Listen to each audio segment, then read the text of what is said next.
and welcome to The Hill is Always Greener, a show where four friends have chill discussions and sometimes play around with fiction about Sonic the Hedgehog to distract themselves from the inevitable passage of time and their own rapidly waning ability to relate to the youth and everything else which is distressing in the world. That's why Sonic is here for us, to let us just pretend it's not there. I am Falero. I'm Rock the Jake. I'll speak on behalf of Luke, who had his voice stolen once again by Metal Sonic, that dastardly villain. Ooh. But we have a special guest today. Oh yeah, and I'm Game Buddy. It's Game Buddy. Game Buddy's Game Buddy, our special guest. He's here every episode, but brand new.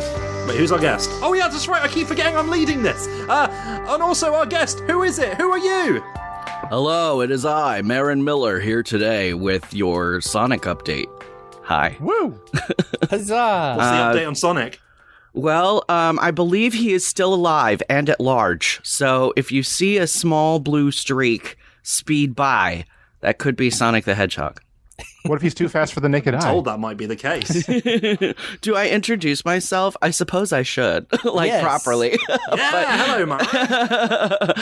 But yeah, so my name is Marin M. Miller. I'm a voice actor and a writer out of California. You might recognize me from titles such as Delicious in Dungeon, Destiny 2, Hades, Seven Deadly Sins, and a bunch of other shit. And I'm happy to be here with my friends. Aww. Yay. But yeah, Sonic the Hedgehog is what we are here to talk about, as always. I say that every time I lead this, that's for sure. And we all know about Sonic, but Marin? Who is Marin? Marin, even. Morin. Mormon. What is your history with the blue blur? Well, we kind of discussed this before we started, and it's a little awkward because Sonic and I, we are exes. I used to be in love with him. I don't know if he was ever in love with me. But when I was young, I think probably around, must have been like 6 or 7 or something, The Adventures of Sonic was on TV. And so my parents put it on one night. And they were like, yeah, watch this Sonic the Hedgehog thing. And Sonic went near him across the screen. And I was like, holy shit, that's the coolest thing I've ever seen. A fast blue hedgehog. And he's got a little flying fox buddy. I wish I had a flying fox buddy. So I really enjoyed The Adventures of Sonic and Tails, and then I also watched a couple tapes of the with the freedom fighters and all that stuff. Sonic the Hedgehog, ABC Sonic the Hedgehog. Oh yes, SatAM as the fandom insist on calling it. There we go. Sonic the Animated Series. Yeah, it's weird. I don't understand. I don't get the acronym there, but anyway, it's I watched a couple tapes of that one, and I also used to read some of the comics. My dad actually went to Germany and brought me back a German Sonic comic once. Whoa, hold on. I couldn't read it. But I was like, whoa, he's saying dare de das. Way to go, Sonic. But yeah, that's really fascinating that it was Adventures that got you. A lot of people don't really recall that as being their Sonic Awakening, but it was just access was more easily available at the time. Right. But it was Sonic, not Dr. Robotnik. It wasn't like Big John Long John Baldry, Dr. Robotnik that was caught your attention. No, I was not into the round body types, I don't think. Now I have more appreciation for men of a certain stature, but at the time I was uncultured. No, you were all about that mohawked blue rodent. That's what did it for you. I liked the little sarcastic teenagers, apparently. There you go. Now as an adult, I can look at Robotnik and be like, that is a man who provides. Yeah. That man has a house. He has enough money to blow on hobbies that he keeps failing at. He flies around. He makes his own shit. Pretty capable guy, to be honest. When I was a child, I followed Sonic, but now as an adult, I realize Dr. Robotnik, played by Long John Baldry, is my true idol. And now that he's played by Jim Carrey, there's even more sexual confusion involved. I know, he's always talking about being breastfed in those movies. Oh my god! And he's gay or bisexual. Oh man! Oh, we are a Agent Stone fan club here too. Yes, the perfect coffee. But is that about it for your Sonic history? Did it kind of end when you were a young'un? Yes, yeah, I grew out of it. Oh, I actually wrote a letter to the comics because I used to love reading the comics, and they had letters in the back. And I wrote a letter to that address, and I was like, "Hello, I'm so in love with you, Sonic. Let's get married. We're gonna have lots of hedgehog babies." I can't believe I just said that out loud. But yeah, no. So that cool. when I didn't hear anything back, like, and I did read the letters for a few months in the books, and I was like, "Oh no." He didn't read it. those cowardly Archie Sonic the Hedgehog comic editors. Yeah, so I quietly let my obsession die in the night because I think I was too embarrassed from being rejected. So, yeah, he and I, during this podcast, I may hit awkward periods of silence, and it's just because Sonic and I, we have a history. There's a history. Yeah. Well, today we get to write a fan fiction where maybe that didn't happen and you got along and you had all those hedgehog babies, those mutant children. I don't know. God, let's see. What if? There we go. That's what the joy of fan fiction is for. We get to pretend that things aren't the way they are and that Sonic the Hedgehog loves us. But yeah, that's what we're doing, by the way, everyone. Listening audience, we're bringing back the fanfic episode with the person who helped inspire it, apparently, because Luke stole the idea from Marin, and Marin told us you stole that from someone else, so that's cool. Yeah, no, it's like a fanfiction concept. It used to be referred to as Fanfiction Friday when I did it, but I stole it from another set of writers at a different convention. But it's basically where we had like 3 different bags, and we put a bunch of characters in one bag, locations in another bag, and a scenario in another bag, and you had to pull 2 characters, a location, and a scenario, and write a fan fiction in 30 minutes, and then we would read it, and it was pretty fun. Yeah, we basically took that, we refined it and made it worse, and it's all about Sonic now, so that could be bad. But hey, we've done it before, and we're sure we can do it again. So, oh man, Sonic the Hedgehog, though.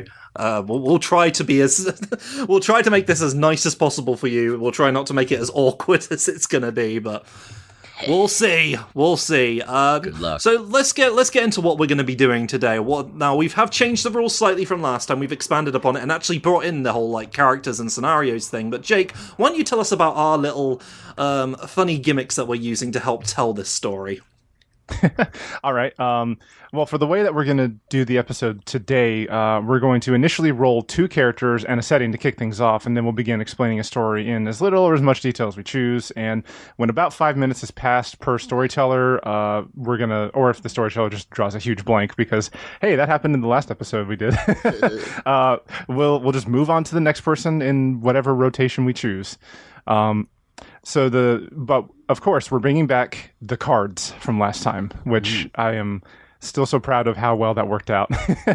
So all of us here have 3 cards, one of each, that we can draw from and use at any time. The first one is the change card. The change card is when the current storyteller gets a prompt and basically just says, nah, I'm gonna do my own thing. And so they choose a different prompt and go with it. The next one is It's On You, where any storyteller can use it to select another storyteller to continue a prompt for 3 minutes uninterrupted, usually to torture that person, but maybe to make the story better. And the final one is Put This In. This is where another storyteller forces the current storyteller to change their topic into something else. Again, probably to torture them, hopefully to make the story better. So change is for... Or worse. So change is for the current person. That's like their own personal card.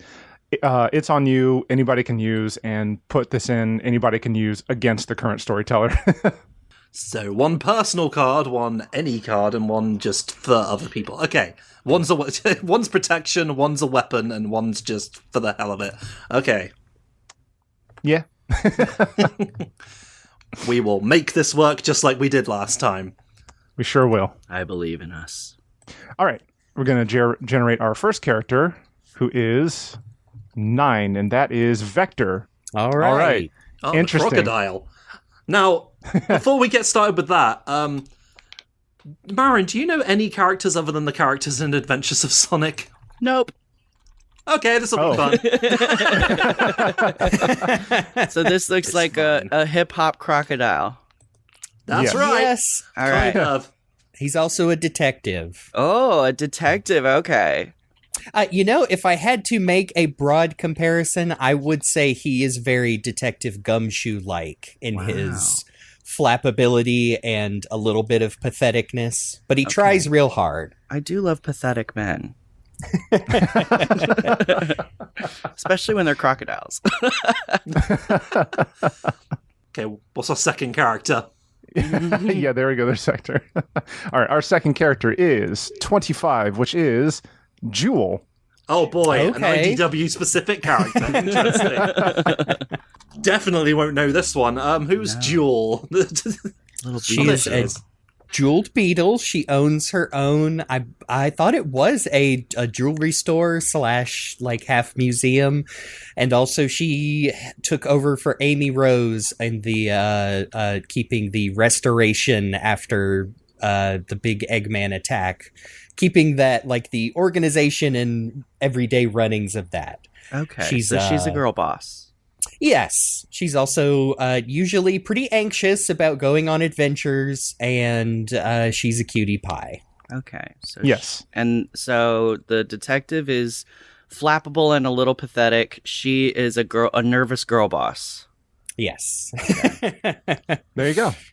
I like her I'm little. glad we picked like 2 actual adult characters here. 'Cause she's cool. Yeah. Yes, with day jobs, officially. I always say I can't watch most anime because I can't relate to characters that don't pay fucking bills. I can't do it. Oh, yeah. Dang. So- That's true. We've got bill payers here. Yes, we do. Vector's always like complaining about not being able to pay the rent, so Yeah. as a Sonic character we can all understand. That's very relatable. Absolutely. So what are these 2 people? What is their scenario and where are they? We're going to roll for the settings right now. Oh my so- gosh, some of these. Just rereading Well- them again. Well, I'm sure y'all will be happy that American Revolution was not chosen. What- Oh, but we got 4 College Alternate Universe. Okay. okay. Okay. Dude, this is ripe. This is going to be Paying good. different bills now. They're paying tuition. Yes. And so the story and setting are going to focus on these 2 characters, but I imagine we can throw just about anybody else in there. Oh, yeah. So I believe we're ready to get started, and oh boy, that's me right at the top. So I'm going to pick my first trope to begin the story. 1 out of 45, so let's generate. What do we got? 44! What's 44? Okay, to start off the story, dramatic speech that is abruptly cut off in some way for comedic effect. That seems fitting. And Luke has provided us with Spagonia University, so there we go. There it is. From Sonic Unleashed. I'm thinking, do we make? Do I age down the characters to make them in college, or maybe they're like adult students going back to college? Yeah, they're repurposing their lives now that she's like, hey, I've cleaned up after the Robotnik revolution. I need a new life direction. And then he's like, I'm broke. I need a new job. You know what? That's how we're starting this. Yeah, so Vector the crocodile and Jewel the beetle return to college. Actually, I wonder if Vector actually went to college. Maybe he studied criminology. I don't know. Yeah, I think you only need like a high school diploma to be a cop. So, and then cops If even cops that. become detectives. Well, he's I an think. independent detective, so Oh, like a he's one of those PI. a PI, yeah. He's Ned. Because we led you on with the gumshoe thing, you'd expect him to be a cop, but no. A public officer. Okay, so the finals are on the way. They're going to be really final. Vector is there. Jewel is there. Now, what... this is where I'm on the stage where I'm like, hey, everyone, help me work this out because we're only just getting it started and I don't know what the flip I'm doing. Well, like you said, they could be, like you said, adult students, or, Yes. I mean, also possible they could be, student interns even. If you wanted to say they're shadowing professors or maybe running their own class, or a Vector could even be interviewing for a job to be like the groundskeeper. Like, I'll cut your grass, but please, I'm hungry. I have to feed my child who's a bee. Wow. Oh, yeah, we forgot to mention that he well, not officially, but he is. He gave birth to a bee? Listen, it's a weird world in Sonic. Yes, his detective partners are Espio the Chameleon and Charmy the Bee. Espio is also another, like, he's a responsible adult character. Charmy is literally like 5 years old. So there you go. There they are. It's not acknowledged. I mean, even the games themselves don't acknowledge it, but I mean, they're basically heterosexual life partners that take care of an insect child. So all of them are too stupid to know how to have sex in this picture. That is the Sonic universe in a nutshell. The official canon. So I've got an idea that I want to propose to you. Okay. Vector is, he's studying for his finals, and he's maybe not the best student. He's kind of struggling, and like these finals are kind of his last shot. Whereas Jewel is like, she's like an official teacher's assistant. Like maybe she's still got some courses, or maybe she's like working on her finals too, but she's also like in a position to get paid for like assisting the teacher and doing stuff like that. And maybe he's desperate to like try to get a leg up by getting some answers from her. That's a good start, actually. And also, we do have to remember we are like sort of like trying to rationalize this, like, oh, this is like after things happened in the Sonic comics. No, this is an AU. We can do whatever the hell we want. Vector never got to be a detective. He's always dreamed of being one, but unfortunately, all he's studying now is something else that I've not thought of yet. But I'm sure liberal arts. You know what? Maybe he's getting his food service card at the college. Oh! So he's got like a shit Pizza Hut job. Oh man, I remember that. God, literally going into like a portable building behind the health department with like 4 air conditioning units, so it's 50 degrees in there, and they literally tell you if you fall asleep you won't get your card. Now here's why you shouldn't dump grease right down the drain. Don't light grease on fire. Man, it really is a lot of pressure when you're the first one setting this up, It's I think talk about adult things. I think the start of these is usually like a group effort, and then once we get into our groove, it has to be at this point. Okay, yes. Jewel is studying for her associate's degree in business. Somehow Vector feels like he needs help from her, but we need to stop. But I keep forgetting we need to start off with a dramatic speech. So Vector is really like, ordinarily, like, you wouldn't imagine Vector the crocodile having a dramatic moment, but no, he is, because life has been hard on Vector. He really needs to pay bills. He really needs to pay bills, and he doesn't have the detective gig. He never believed in himself enough to be a detective, so now he's doing that thing that Jeremy mentioned. And it's bad, apparently. That's something you've all had experience with, so Okay, you could open with Vector giving like a dramatic speech about how this is the next, this is the first step of the rest of his life. He's turning his life around. He finally wants things to be steady. And then he's interrupted because the clerk in front of him says, I still need the $2 for the processing, sir. There you go. You've done it for me. You've solved my issue. So that's exactly what that thing that Jeremy just said, that happens. Nailed it. But Vector does it in a really cool way. It's like, listen, it's a hard life. I wanted to be a detective. That's all I thought of. But then life happened to me. And you know what happens when life happens to you? Bad things. And like that, but good. And somehow he stumbles across Jewel, who is also there. And I'm trying to think how we tie them together. let's see, she's barely like 2 feet tall, and I think Vector is like 6'8". Maybe so... he's walking around and he's so in his head that he almost steps on her. Yeah. Or he bumps into her and all her papers go everywhere. Yeah. Oh, just like in all of those shows that I've seen. Yeah, basically. But he still doesn't notice she's there because she's so small. She's so tiny. She's a beetle. But then again, he's used to dealing with bugs. You know, I still think the relationship with the Chaotix is still there. They're just not necessarily detectives at this point. It's a hopeful startup. So, yes. But Vector's got more important things. He's like, oh, I'm sorry, miss. Let me help you pick those up for you. Well, you're small. Don't worry, I'm used to dealing with small things. Yeah, okay, that makes sense. And that's all I've got to start off with, because this is a whole, workshopping lesson right now. Okay. So yes, Vector is there. We will say, like Marin introduced, he wanted to get his food handler's card so he could, get a pizza job to maybe build up some savings. He's trying to turn his life around, but he does not have the pocket change it requires for the processing fee. So he leaves and bumps into Jewel, who's carrying a bunch of papers. She's a teacher's assistant there. She's studying to get her associate's degree in business so she can be the girl boss everyone expects her to be, even though that makes her nervous. And they have a meet cute. And they're helping each other pick up papers. And that is where round one ends. Yes. Is it a Doki Doki moment? We'll find out in the next round. Especially since it's my turn. Okay.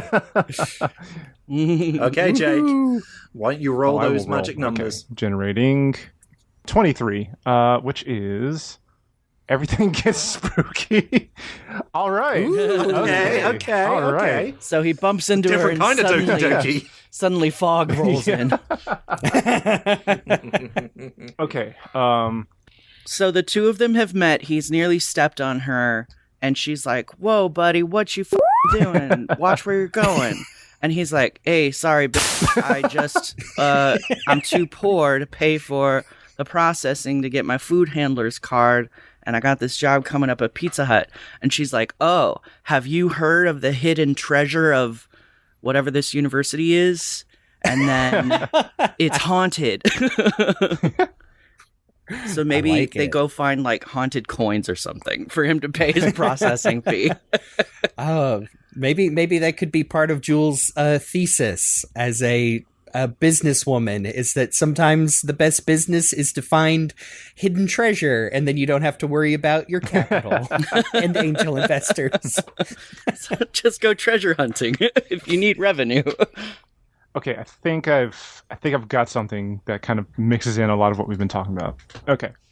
Okay, so after this little meet cute, and Vector describing that he's, very stressed out because he doesn't have the funds to be able to get that food handler's card at the moment, Jewel decides that she wants to help him out. She wants to be a friendly student, a friendly colleague, and so she says, "Well, I don't really have any money on me either, but I'm sure we could find something around here. I've heard this university's been around for a long time, and hey, I mean, you never know. You might be able to find something worth something around here, or in the very least, we could probably look around the student benches and find some loose change."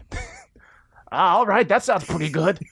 But then suddenly, a door to a janitor's closet just very slowly creaks open, and yeah, thank you for the Foley. And then a red glowing eye from the shadows, just one, appears from in there and says, "I hear you're looking for a little bit of extra scratch." Who are you? Why are you talking to us? Never you mind that. Call me a generous benefactor who wants to help out students in need. This seems kind of suspicious. I was always taught stranger danger in public settings. So, I think, you know what? Jewel's your name, right? Yeah. Okay, cool. I'm glad I remembered that from a minute ago. I'm bad with names, believe it or not. Anyway, I think Jewel and I are just going to walk away. Okay, bye. Now, hold on. And then one single gold coin rolls out and taps Vector on the toe. Vector leans down, looks at it, takes a bite of it, and he's astonished, like, holy crap, this is real gold! All right, you got my attention. And then Jewel speaks up and says, wait, hold on, we don't know anything about this guy. Is this really the best thing to do? I mean, and then she starts fidgeting, kind of like twirling her fingers like, we should probably just, I don't know, maybe speak to an actual professor or something? No, hold on. Let's entertain this for just a second. This guy got a gold coin out of nowhere. I'm curious. Excellent. I love that money just immediately changes its tone.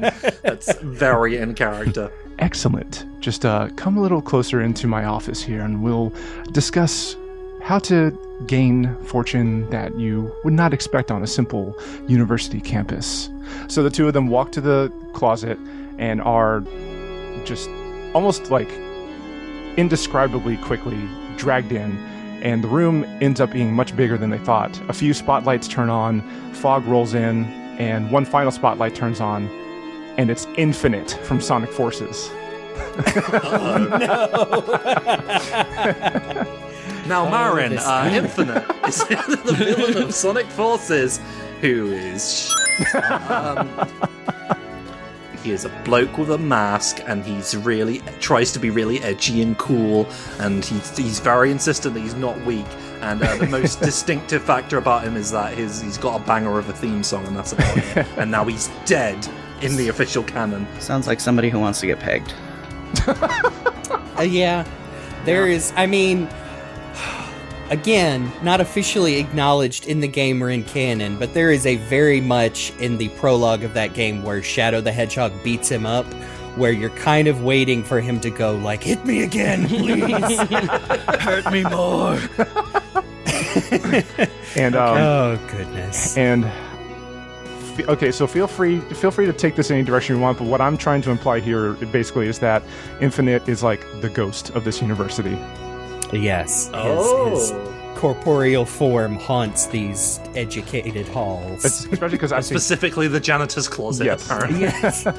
I almost thought for a second you were going with the Chow Black Market. I should have, that but little... I'm sticking with what I got. All right. I thought when you said, do you need some extra scratch? Like, Scratch was going to, from AS2 Adventures are going to pop out. Be like, here I am! Well, you know what? This is an AU. We can have that. All right. Okay. I think that's my turn. I'm going to roll a event. Let's see. 34, which is... Oh, no. Uh-oh. Oh my gosh. A dramatic speech. See, no, casual sexism against the author's least favorite shipping pairing. Which I know when we added these, we added a bunch of, like pretty broad, like fanfic tropes in general. I know this one's very specifically to Sonic fanfiction, because boy howdy, I remember being like 10 and reading Sonic stories, and then out of nowhere, all of a sudden the story would stop and talk about like what a horrible bitch a female character was. And now I look back and I'm like, I think that author had to work some things out. With his mom. Yeah. Oh, geez. God. Let's see. Do you want to go with it, or do you want to use a change card? I'm going to use my change card, because this early, we've established these characters are being nice to each other, so I'm going to use my change card. And you can and you can just pick any one that you want. Suddenly Vector is like, but you're a girl. Yeah. Which is funny, in Sonic Heroes, Amy Rose does accost Vector, and he does reply by saying, "Who's this broad?" So that's how I prefer to be referred to. This broad. Okay, I want to choose number 17, which is tragic backstory out of nowhere, and I want to introduce our infinite ghost guy here. All right. I'm going to go with that. Okay, so Jewel and Vector have been beckoned into this non-Euclidean janitor's closet by this mysterious figure who we know as Infinite, but they don't know yet. So Jewel kind of speaks up and starts to say, she's potentially on board with this. In fact, she's, has been doing lots of research on the university, which, we didn't really establish university. I like it being the Spagonian University, which is like a mixture of, isn't it like Spain and Italy, that part of Europe where Professor Pickle and Sonic Unleashed hangs out. So yes, this wonderful setting filled with great espresso and food and whatnot, and one of just the most popular universities on whatever planet this is, Earth, Sonic's world, doesn't matter. So Jewel has been doing some research into the history of the university and knows that there are mentions, even in official documents, about supernatural happenings. So she's potentially on board with this plan of getting some extra money, especially for this seemingly nice crocodile gentleman who's a little bit pathetic, but she's going to help him out of the goodness of her heart. But she asks Infinite, this specter. She says, "Okay, but what is your history with this place? I need to know a little bit about you, sir, if you don't mind." And he he puts one clawed, gloved hand on his face and kind of dips his head back and says, "Oh, that is a very tragic tale indeed. Let me regale you." And Infinite begins to explain that he was there when the university was founded many, many years ago. He was one of the first students. And he wanted to be an archaeologist. He wanted to study the even more ancient cultures of the world, and would always tell people it was just with his inherent fascination with history. But in reality, it's because he wanted to find what made those ancient civilizations so powerful. And if he could somehow learn their secrets, maybe he could become infinitely powerful himself. And so then one day he was researching one of the great civilizations that was just suddenly wiped off the map. Their history ended when... Okay, now I got to think of the tragic part. Tragic, but also funny. Let's see. He slipped on a banana peel. No pressure. You know what? Yeah, I'm just going to go with... So he decided then that his master's thesis that would impress the higher ups and guarantee him not only a doctorate but as much funding and resources as he'd ever need and be able to build up his own mighty empire. And then as he was walking down the library steps, he rolled his ankle and fell to the bottom and knocked his head and died. And he had no friends, so nobody found him until the next day. And he didn't have his ID on him, so nobody knew who he was for a while. So they just buried him on the grounds under a nameless tombstone that said, "We're sorry of what happened to this guy." If you are his parents, here is his body. Yes. Dude seems... And so... his unfinished business, his unfinished desires for great power kept him chained to this university. But unfortunately, the only unoccupied place was the old janitor's closet. As the university began to modernize and expand, they actually tore down the old library and, rebuilt a new one. And so the only space left for him was that janitor's closet. So he just kind of waits for pathetic people to walk by and offer them the chance for infinite wealth and power, because he can sense his own kind. So. Yes. He has a pathetic dude radar. And all right, I think that's where I'm going to end my tragic backstory. You've actually given Infinite a more compelling backstory than he has in the actual Sonic Forces game. So that's something. So is it my turn now? Yes. Thank all right. you. Generating a prompt for you. 6, which is truth or dare. Oh boy. Dude, we got Okay, good. so we're still in the janitor's clause. I'm recapping for my own benefit here. So Jewel and Vector are on the hunt for money. They have been approached by a ghost in a janitor's closet who has just vomited a tragic backstory. Yes. Okay. All right. So Infinite, and it is Infinite, right? Yes. Yes. Okay. That is his name. So Infinite is looking at the two of them. His eyes are full of woobly tears, but like ghost tears. And he's like, so what do you think of my tragic story? And Vector's like, okay, but I'm still fucking broke. I need money for my food handler's card because I need this Pizza Hut job, or otherwise I will die of food starving and then just be dead, and no one will bury me on a campus because I don't even go here. So I'm just here for the food card.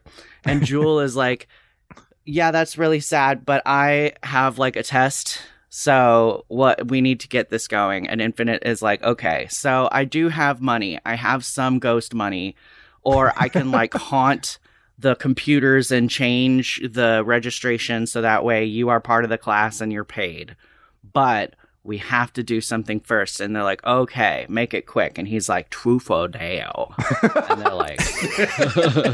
they're like, all right. And he's like, the winner gets the money for the whatever. And they're like, how do you win truth or dare? And he's like, I don't know, I'm just bored, let's play a game.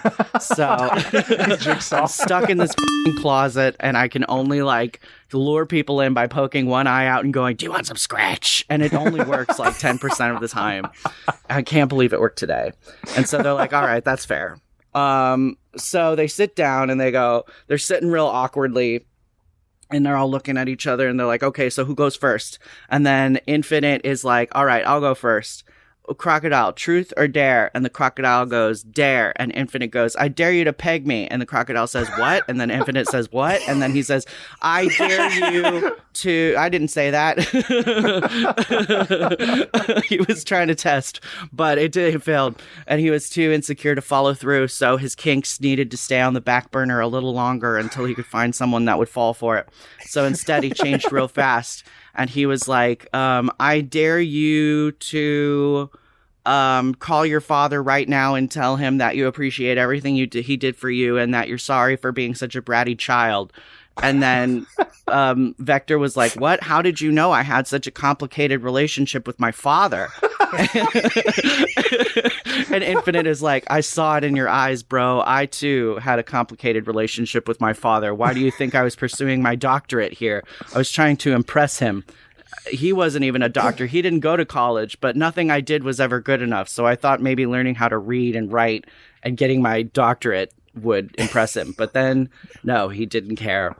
And then I died by twisting my ankle, and I had no friends or family to claim my body. So then the crocodile calls up his dad and is like, yo, Dad, I appreciate everything you did for me. And the dad's like, yeah, we sent you to cop school. The cop college. It wasn't a college, though, because you don't have a college degree and you're not really that educated, and it wasn't a very good college or school for cops. And then the crocodile was like, yeah, but you did the best you could, Dad, and we had to eat ramen, but we made it work in Crocodile Compton. And then the dad was like, hey, son, this was real nice hearing from you. I'm really glad that we got to have this chance to reconnect. And then Crocodile's like, wow, yeah, what a constructive conversation, Dad. And then they hang up. And then Infinite is like wiping tears away. And he's like, wow, that's so beautiful. I didn't think you would actually like follow through on that. So anyway, truth or dare, Jewel. And Jewel is like, truth, because I don't want this motherfucker to tell me to peg him, because I might. And then she's like, I keep it in my purse for just such occasions, my dildo. And But nobody knows that about her yet. That's like her tragic backstory, is that she wants to peg people, but she can't find anyone to peg. And she's too short. Yeah, nobody believes that she has the girl boss energy to do it. So that's why she's getting her associates in business. So that way when people ask, when she's like, can I peg you? And people are like, no, you're too small. She's like, excuse me, I have an associates in business. I can know what I'm doing. So, ma'am, this is a Chili's. So they're sitting down and the Infinite is like, okay, truth or dare. She says truth. And then Infinite is like, all right, do you want to peg me? And she's like, God, yes, I do. Oh, fuck. You've clicked onto my fucking secret. And she like vomits out what I just said. And then the ghost was like, wow, that is a lot. But I'm impressed that you were so forthcoming about it. You both did such a great job playing this truth or dare. You didn't question anything. I'm going to give you the $2 to register for your class right now. Or I'm going to, like, he beep boops the computer, hacks it with his ghostly corporeal form. And they're like, you've done paid, Vector. You can now take the class. And that's my story. Now this is a fan thing. Yeah. Yes. I'd like to imagine Vector had to borrow Jules' phone because he doesn't even have one. Yeah, he can't afford it. His dad's number is the only one he remembers. He's got a beeper that doesn't work. Makes me feel like somebody wants to get in touch. Aw.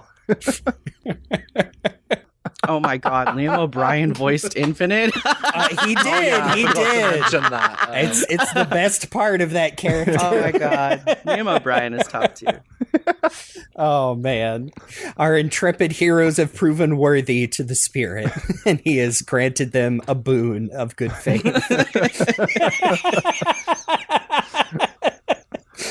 Well, we'll cycle back around to me, and my magic one is... No, I can't do... Okay, for some reason I got Truth or Dare again. We can't do this again. Who else? There's only so much We're just pegging. going to go through the... I think you can go through the entire Sonic cast and find out which ones are willing to peg me. I would actually love that podcast. The inevitable episode where we say who is infinite and we just talk about that.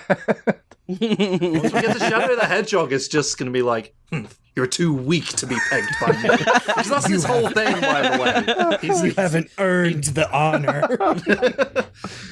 The ultimate pegging. Okay, let me re-roll that because we're not doing Truth or Dare again. You don't look like Maria. It's going to be... Oh, thank you. By the way, thank you, Luke, for actually keeping track of all Thank this. you. Because I just need to refresh myself for a moment on the actual plot because I was just taken out of it by that last whole bit. So I got 37, which is characters denigrate other video game franchises. Oh. Now, how do we tie this into that? Doesn't have to be the main focus. You could move the story along and someone just turns to the camera and says, fuck Bubsy. Someone's got to. Or Also, fuck Bubsy. The school is founded by Bubsy. Hey! yeah, I mean this is an alternate universe, so we could have like just other video game franchise characters here too. No, we're doing it. We're doing it. In fact, that's exactly what we're doing. So at the end of that, the Infinite's like, thank you. Sorry, I've got to do my Liam O'Brien pegging voice, apparently. No, I can't do that. Peg me! I don't know what that is. I've been waiting for this, that sort of thing. For pegging. Sorry, everyone listening to this, by the way. I'm not. Just in general. You're welcome.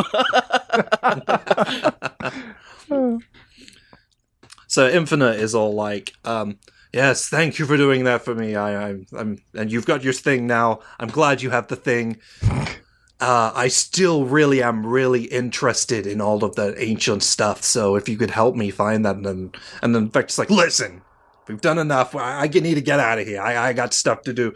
And Infinite's like, wait a moment. You realize who runs this university, don't you? And they're like, No. And it's like, Bubsy the Bobcat, that son of a bitch. If it weren't for him, this wouldn't have happened to me. Do you know why I chose this university? Oh, I'll tell you why. Because it was the safest one in all of Sonic's world, which is the official name of this planet. But you know what? You know what their catchphrase was? You know what they put up right on top of the plaque of the podium in the front of this? What could possibly go wrong? So I thought I was fine, but everything went wrong to me here, and I blame him. That fast-talking bobcat motherfucker with his exclamation point sweatshirt that he wears all the time underneath his sports jacket. Yes, I cannot stand Bubsy the Bobcat in particular, and you know why? It's because, and this is the writer actually like frantically typing this down, because he was one of the characters who's trying to be like Sonic, but he's not. And no, delete that. Because he sucks. Nailed it. And then they're like, okay, cool. But we have things to do now. Vector's getting ready to leave. And Infinite's also like, no, wait! You can't come out of the closet yet! Haha, funny joke. Author pats themselves on the back repeatedly. And they're like, seriously, no, we don't know what you want from us now, though, because haven't we fulfilled everything? Well, for first and foremost, I know it's not possible for me to be pegged, so that's off the table. But, or maybe it is. How do you feel about possession? And Vector's like, okay, I'm out of here.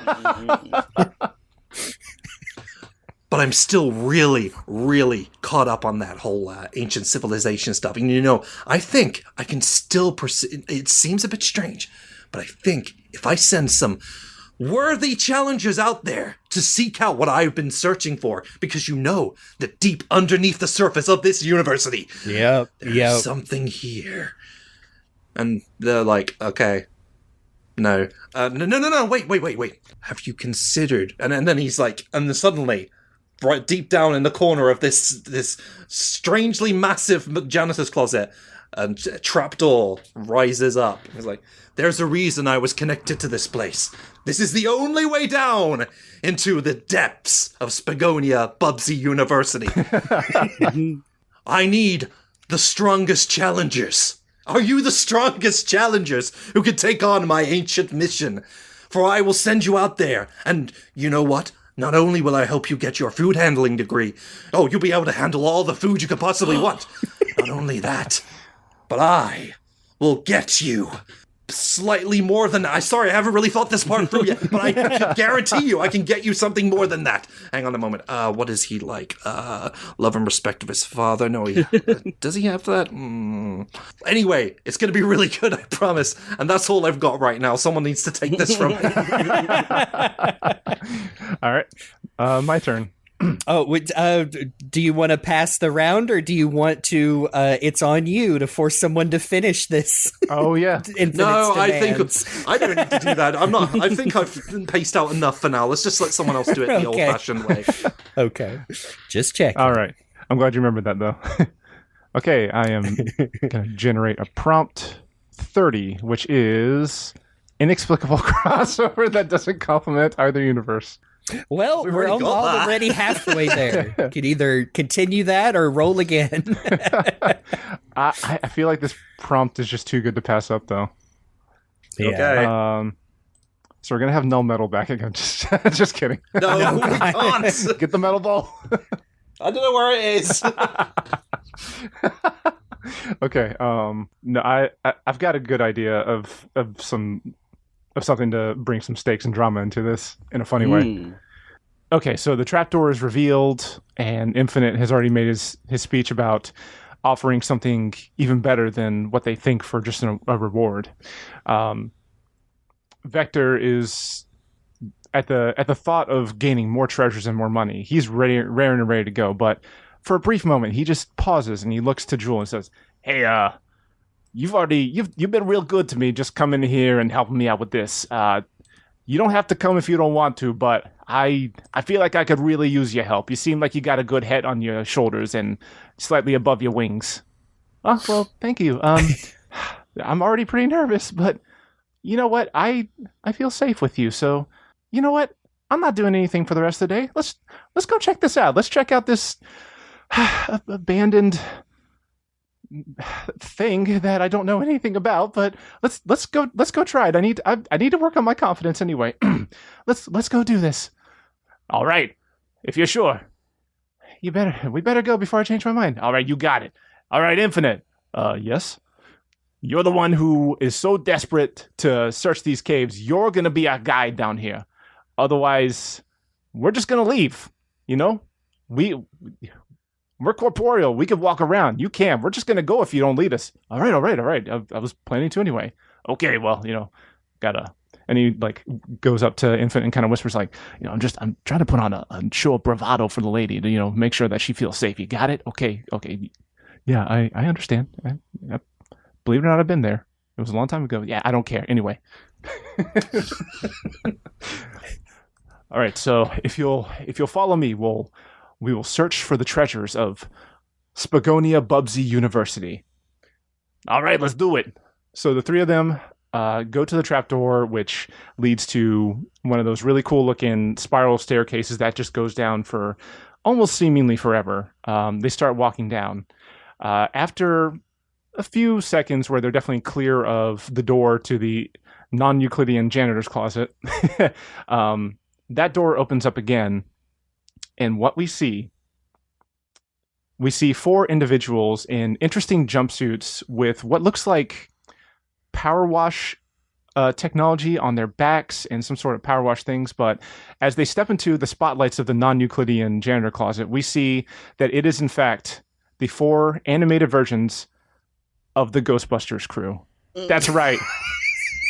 The Ghostbusters are here because they got a tip about a haunting, a ghost here at Spagonia Bubsy University, which we have to remember is the name of this university. That is very important to the story. So this is the real Ghostbusters from the cartoon series with blonde Egon, right? Yes. So Ray is at the head of the group, and he says, boy, these jobs will take you anywhere these days, huh? Peter says something funny. I don't Yeah, that's it. Peter Beckman says the funniest line in the whole thing, and everyone laughs, and that's the bit they remember. He definitely says something funny that we can add in later. Whoever said getting there is half the fun should be drug out into the street and shot. Egon sets them straight and says that they need to start following them down because Egon's got his spectral radar, I forget what you actually call it, in front of him, and there's tons of ghost energy going down that way. So Egon takes the lead, and he's PKE meter. Thank you, Luke. I am so glad we have the silent producer here today. With his PKE meter in hand, he leads them down the spiral staircase. We do go back to our three protagonists, Infinite, Jewel, and Vector.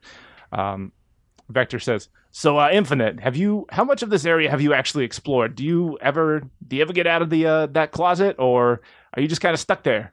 No, actually, I'm able to go down there and explore to my heart's content, but if I'm honest, being a ghost for so long has created an ultimate sense of ennui. I used to explore down here a bit, but I've just become so bored with being by myself and exploring. I've been alone for so long, I wish that I just had somebody to share these experiences with, and so even though this is for treasure, I'm glad that you have joined me. Yeah, okay, whatever. Keep leading. And that is where I'm going to end it. Okay. Oh, my goodness. So we got the Ghostbusters hot on the trail of our intrepid trio. Well, I was rolling before this, and I think I got a perfect one I want to go with. It's 42, which is before one character can make their move, another character blocks their way, looking for a fight. And I think you've given me a good setup here, Chance. All right. So I'm going to go with that. So our motley crew of animal characters is making their way through the mystical labyrinth that is under the university. They are looking for clues. Jewel is using her own studies on the university to interpret instructions on ancient traps, and Vector is using his good old broad shoulders brawn to let's say move big stone switches and maybe catch a giant boulder that followed behind him. And Infinite is just kind of helping out where he can. He is a ghost. He can just walk through walls, but like he just said, where's the fun in that? He's enjoying the companionship of these two pathetic young people that he's roped into this. Infinite can almost sense that they are getting close to the whatever object of power could lie at the center of these ruins that would allow not only his new acquaintances, grant whatever their heart's desires, but maybe even give him the power he is sought after his entire life and afterlife, because his dad never cared about anything he was interested in. In fact, they turn a corner after making it past a invisible floor where you can't see your footing, and all you can see below is horrible spikes. And Infinite and Jewel were fine because they can just hover right over it, but they were had to help Vector and coach him over, and he was very nervous, and he's got big feet, so it was even scarier. But they turn the corner after that trap and see it. Oh my goodness. A shaft of light appearing out of the ceiling so far up is lying on a giant a dais with a treasure chest on it, and that could only be one thing, and it is what they have been seeking. And so our heroes take a step forward, and then from around another corner come schlubby dudes in jumpsuits holding these odd devices. And let's see, Peter Venkman comes forward and says in a voice that almost no one can do a good impression of, well, I don't want to assume, but I think that might be what we're looking for, boys. Pointing to the Infinite's is he a coyote or a jackal? He's one of those. A dog. Pointing to the he's a dog. He needs to get on the floor. I'm sorry, did you just say he will. on the floor? Wow. Game Buddy's getting all dommy. I like it. Pointing to Infinite, the ghostly jackal. And Vector takes a step forward and says to nobody in particular, like, hey, who are these schlubs? And our Ghostbusters look slightly offended, but then they kind of shrug their shoulders as if to saying, like, hey, he's got a point. And poor Jewel tries to be a mediator and explain the situation, but Vector takes another step forward, and one of the Ghostbusters just on instinct fires their proton pack and kind of singes. If Vector had hair, it would singe him. And he took that personal, and so he starts scrapping with the Ghostbusters. Whereas Infinite, again, just kind of hangs back, and Jewel is just kind of frustrated at the whole situation here. But, it's really just a big comedic misunderstanding. Vector gets some cartoony bonks in on some of our Ghostbuster boys, and they realize they've never fought a giant crocodile man before. They're usually fighting the ghosts, and those are easy with their traps, but this is kind of hard. So Vector and Winston kind of lock arms in like a cool struggle pose, and then all of a sudden Vector realizes he can relate to Winston a lot, because Winston, man, he kind of was a little underwritten in that first movie, but he always stood out to me because he's like the everyman. He's like, yeah, that's cool as long as my paycheck cashes. And so him and Vector start hitting it off and really connecting as both like working men just trying to make it and not really wanting to deal with any of their friends like big celebrity bullshit problems. And they realize this has all been a big misunderstanding. Infinite is not a malevolent ghost because he's quite pathetic and can't actually affect much in the university. So I don't even know. Ooh, is that would that be a good note to end on? Is the boys don't actually know who sent them out this way to hunt this ghost. It was an anonymous call, potentially from inside the university. Oh. Why would this mysterious person put a bounty on this ghost that isn't hurting anything? And so the Ghostbusters crew and our heroes turn and look towards the treasure chest as they walk forward and place their hands on it and begin to lift the lid. And that's where I'm leaving it off. Oh, All right. gift wrapped for Marin. 21, which is training montage. Training montage. Can I change? Let's see. Yes. Yeah. And Choose your also card. like this might be our last round unless we can all contribute to a wrap up. So let's say as far as like you can interpret the prompt however you Okay. want. Yeah, I figured I was going to be If wrapping you've- it up at this last one anyway. Yeah. If you've got a good one in Yeah. mind, feel free to bend any rules as necessary. Let's I'll use my change card since training montage should have been further up in the it should have happened already in this structure of the story. Well, okay, so they're standing over the treasure chest as it is opening, and you can hear like the like the fucking angelic music, and Infinite is kind of hanging over them, and the Ghostbusters are on the other side. And, Vector has never seen this much money in his life because he had a deadbeat dad who, like, did not work. And girl boss Jewel, she's just happy, she's like, oh, now I can start my business. I don't know what her business is going to be in, but we'll figure it out. She's going to figure it out. She's just getting the associates in business, so she doesn't need to worry about it yet. So, anyway, they're all standing there, mouths agape, gasping at the amount of money, and then suddenly there's a cackle.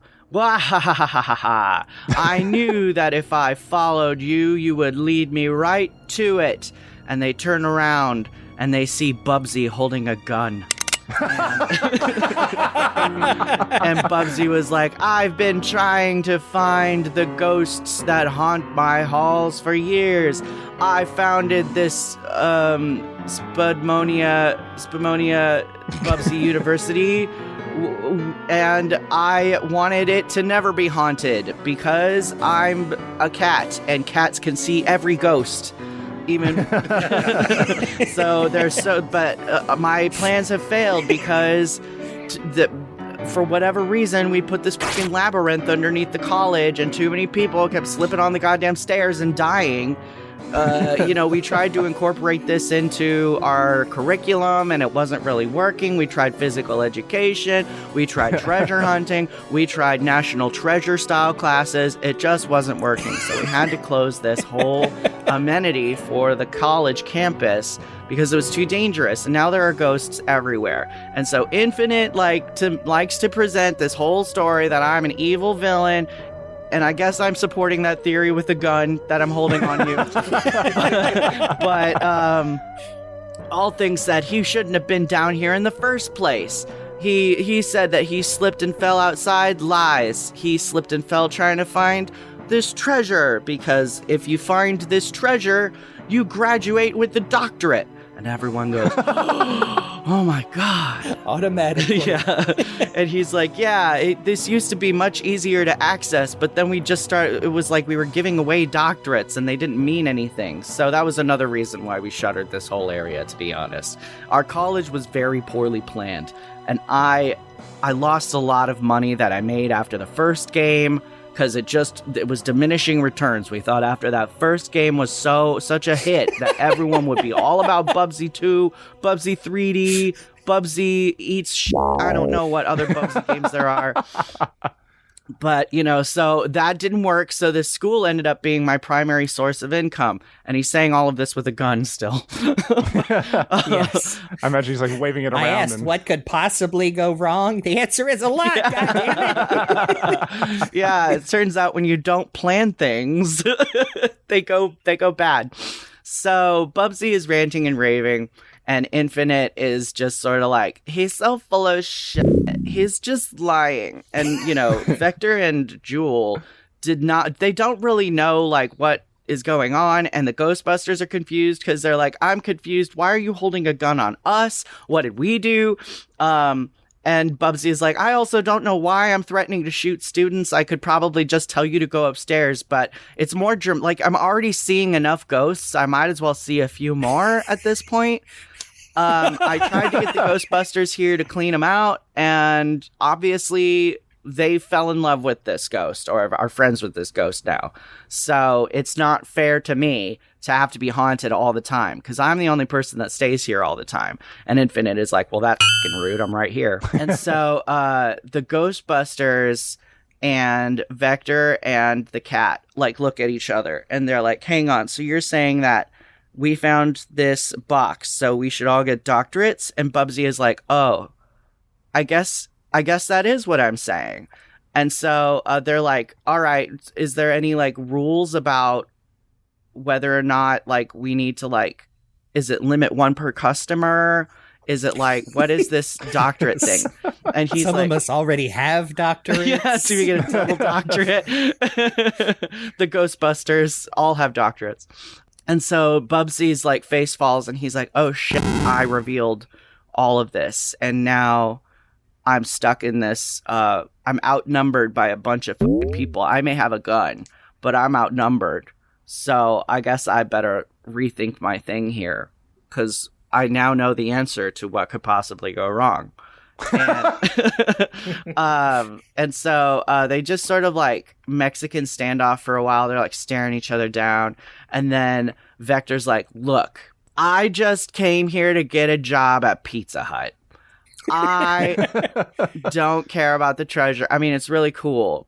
But can we just say that I have a doctorate in food service and then go? Can I leave? Because I have bills to pay. And Bubsy's like, pay bills in hell. And he shoots the gun off. And then Winston goes, sorry, you would pay bills in hell. That is so true. You would pay more bills in hell. And then Winston, because it's Jeremy's favorite, goes, no. And they because they bonded, they were friends, they're working men. And Winston was like, no, he's got to retire. He has a family, I think. And then, so Winston gets shot in the chest, and he's like, oh. And he's bleeding out, and Vector is cradling his head and cradling him on the ground, and he's like, oh man, Winston, know what's going on, man, come on, we were gonna get through this together, we're working, man, we were gonna go get a beer. And then Winston is like, hey man, tell my wife that I love her. And Vector's like, I don't know who your wife is. And then we met 10 minutes ago.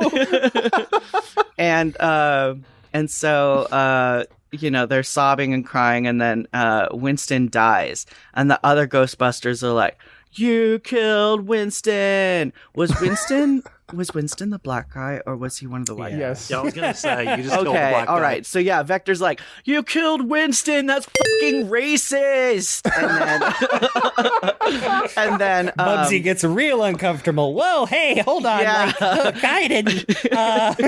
Yeah, and then Bubsy does start getting kind of defensive. He's like, oh my god, I didn't mean to kill him. I was trying to kill you. And then Vector's like, oh, so it would have been cool to kill a crocodile? I'm a protected species, I think. I don't know. And so, anyway. On certain continents. It gets really awkward, and eventually Bubsy is pressured into like walking everyone out and giving everyone a doctorate, including people who already have doctorates. They get a double doctorate in whatever subject they like. So, including Winston's family and children and yeah, doctorate. And also Slimer is there, and he gets a doctorate. Yeah, Slimer too. got a doctorate, and then Vector made sure that Winston got like a beautiful tomb built on the school campus, and the Ghostbusters would never accept another job at Spagonia Bubsy University again.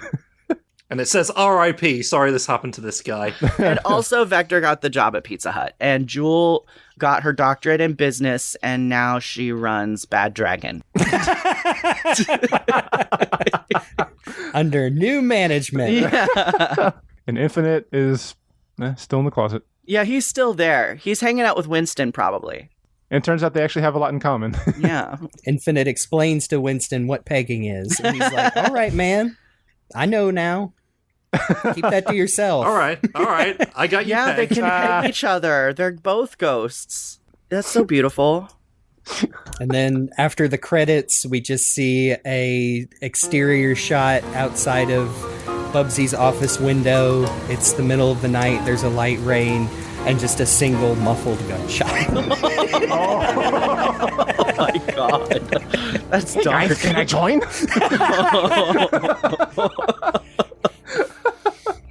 Damn. Bubsy leaves behind his husband, Gex the Gecko, and their 14 children.